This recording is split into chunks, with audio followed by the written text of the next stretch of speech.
You're right. Yes. Oo, so, tama. so, syempre, pag yung sprinkler, nadidiligan yung tree, Tinatamaan yung sewer minsan. Yes, oo. Makes Ngayon, sense. kung ginamit nila yung nung unang panahon pa na piping, Oo. nape-penetrate Yes. ng roots. Oo. Pero kung yung mga bago na ngayon, talagang heavy duty. May ano ba, may certain years ba na kumbaga ba kung sinabing itong taon na tong 70s or something, di ba? Parang ito yung dapat magkaroon tayo ng sewer inspection, may ganun ba? Yeah. Hindi ko lang alam I mean, Let me know. there's, I would actually ask that to the home inspector that Makes sense. says, Just hey, to what do know. you think? I mean, should we go?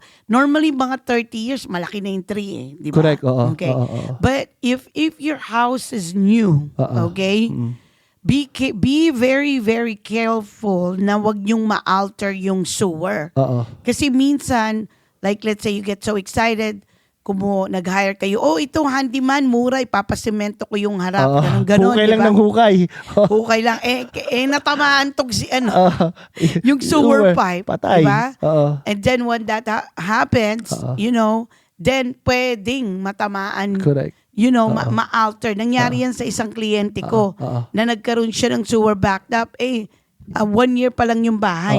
Yun. Yung pala kasi inalter niya yung harap. Yun. Sa pool. Siya lang ang gumawa. Correct. Kaya please hire a professional. Yeah. And kasi also at the same time, guys, in my own opinion, the most expensive, di ba, na pwedeng gawin sa bahay is something that you cannot see within your naked eyes. Correct. Tulad niya sa loob lahat, tulad Yes. ng termite, di ba? Hindi mo nakikita yan sa labas.